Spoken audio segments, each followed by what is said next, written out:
Hi there everybody, welcome back to our live sessions. So we're carrying these sessions on. I'm sure you've all seen the good news that golf is going to be back as of next week.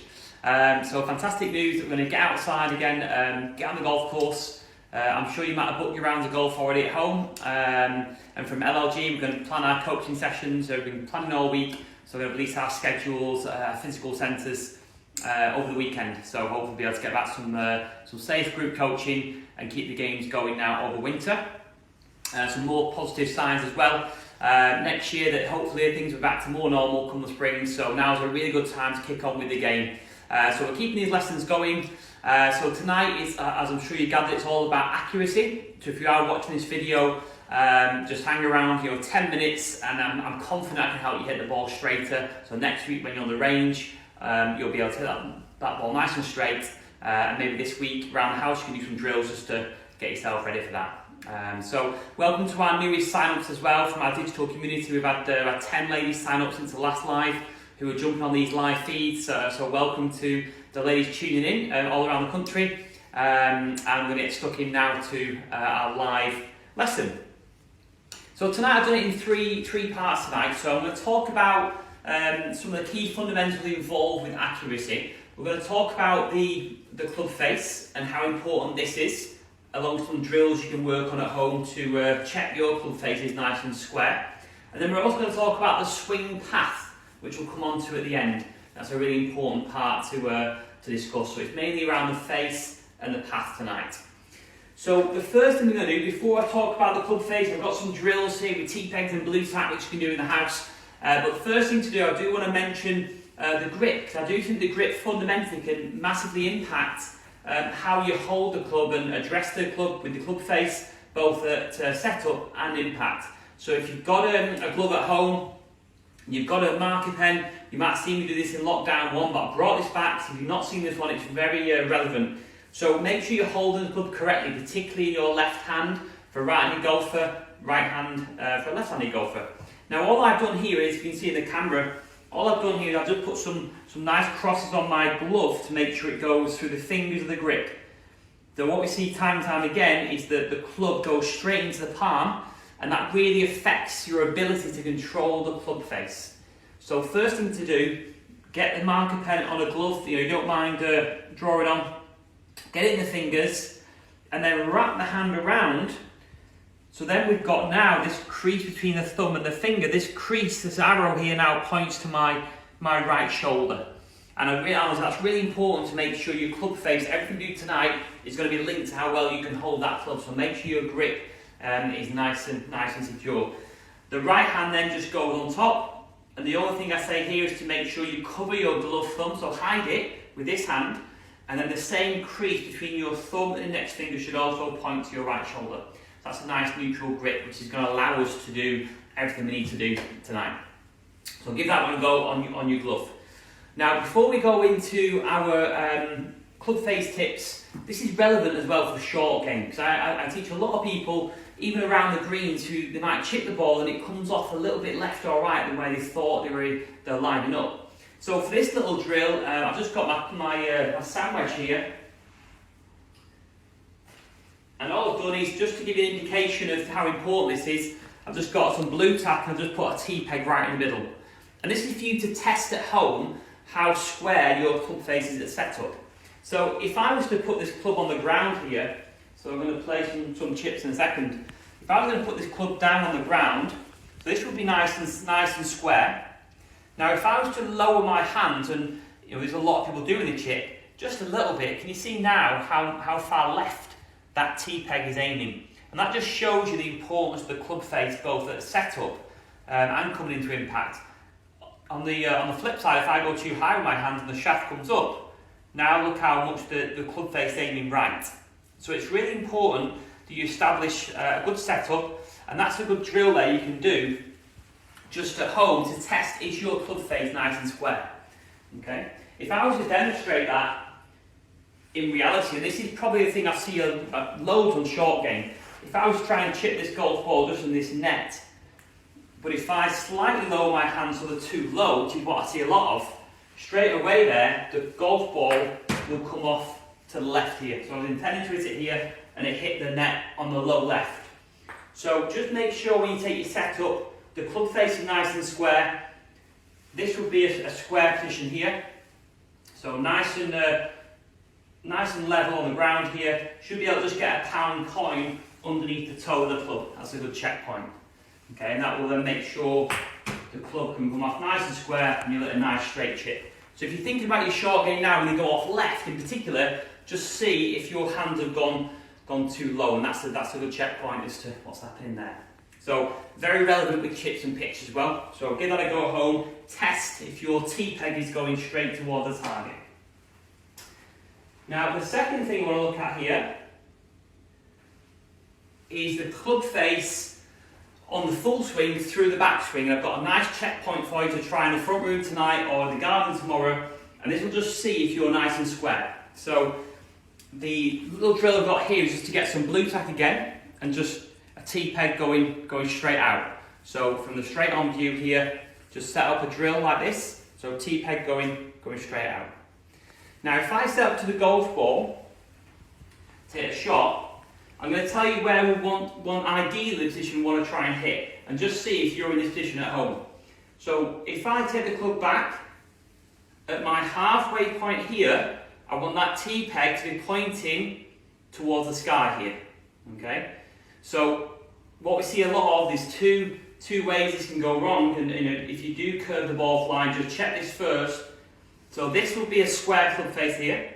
Now, if your club face is somewhere here, so the T-peg is pointing opposite you, you're probably hitting the ball to the left. So that's a closed club face. And the other one is when players open up the face here, so that T-peg now is pointing away, and that would mean the club face is too open, and invariably you're going to hit that ball to the right, and quite a weak shot actually. So think about your flight now of your ball at home, and if you curve it to the left, and it goes quite low, this might be a culprit here. Okay, that's a shut face. If you get the club face here, that's too open. So we're looking at a checkpoint tonight. Try and get that T-peg there, just pointing up to the sky. Okay, and then that will mean we've got a good grip and we've got a good club face halfway back. So we've got two key components now to start with. Okay, now the club face is really important. I'll explain a little phrase we use in the golf industry quite a lot here. The club face is the biggest dictator of where the ball will start. Okay, but often the ball can start one way and curve another way. So if you remember this phrase here, the club face will send it, and the path, which will come on now, will bend it. Okay, so we've got to get the club face right first to get the start line right, and now we're going to talk about the swing path, which is the key culprit of why the ball curves. So that's your club face task to start with. Get yourself nice and square. Are you in that position and not here and here? Okay, with a nice grip. So that's your club face feedback, and now we're going to talk about the path of the club. So let me talk about the path. So when I talk about the golf swing path, we're going to talk tonight primarily around the most common one, which is when golfers get the club out here on the way down. Now this is called an out to in swing path, because the club comes out here and comes across the body. So that generally gets the ball starting to the left, all right on the club face, but crucially it curves then further to the right. Okay, so a slice or a push or an over fade. So this is the most common one I see with coaching. So I'm going to go through some pointers on how to fix the over the top at home, some good thoughts and some good drills you can work on. So we want to try and establish, first of all, the biggest thing I see when coaching the over the top is I see a lot of golfers in a start position like this here. So this right arm sits too high compared to the left arm here. Okay, so the camera's in a good position there. When I set up the golf ball, personally I like to teach, we get the club on one hand here first, on the left hand, and then I come from underneath with the right hand. So now my left arm, should I say, is quite visible. Okay, this is the thing you see loads, this position here. And naturally then, can you see how my body is almost still now wanting to come across. I'm actually making life really hard for myself, which is why I said about the grip tonight and the setup is so important. So with the over the top, working on the swing path, left hand in here, come from underneath, that's your first checkpoint. Now the second thing I want to talk about is when people do come over the top, it's a big factor of that is the pivot or the turn isn't quite complete. So I often see golfers taking the club up like this here and they haven't quite completed the rotation. So if I just lift my arms up here, really want to come over the top and chop down on it. Whereas if I was to get here and turn properly, you can see there how much more the club goes behind me, and that will encourage a better, more neutral swing path, which is more on this fashion here. So a key thought for that I do is to help my clients is try and get to the top of the swing and just feel like your back is facing the flag. So think about that. Next time you get in a club and get in your front room tonight, just get to your point and try and feel like your back now is facing the target. That naturally gets you turn more and will allow this nice swing path to come on the inside. Okay? So, and that back to target is a really good thought, not only on the backswing, but on the downswing, because if I was to establish my back to target here and try and hold the back to target as long as I can, even when almost I start a downswing, naturally the club will travel more here, rather than if my back wasn't facing the target, then it goes in front of me. So a nice little drill you can try in the front room, good for flexibility this one, is get yourself set up, put the club out in front of you, and just lock that arm there so it's nice and stable opposite your left heel with the driver.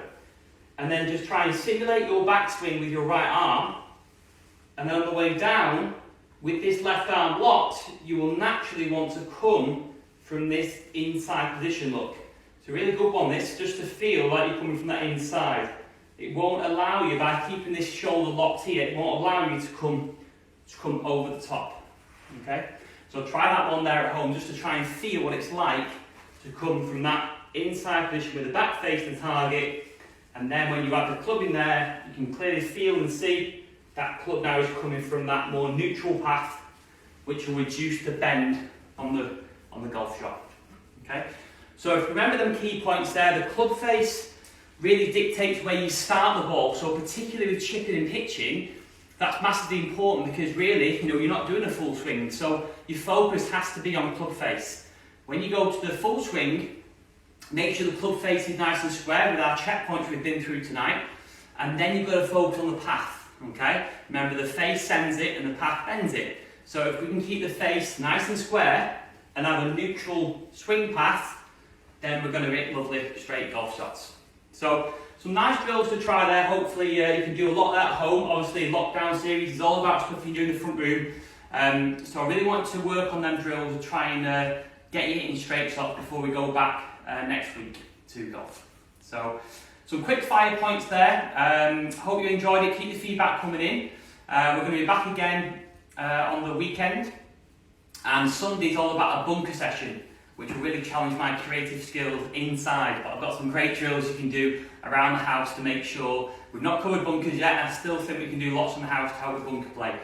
So we're back on Sunday at 7 o'clock. Be sure to spread the word about these lives. If you've got any friends you think might benefit from them, feel free to share the website where you can sign up for free to access all this content, and we've got a lot more coming in the next few weeks to come. So we're looking forward to getting back to golf next week. Keep enjoying these contents, these lessons, keep the games going, and I look forward to seeing you all on the weekend. See you then.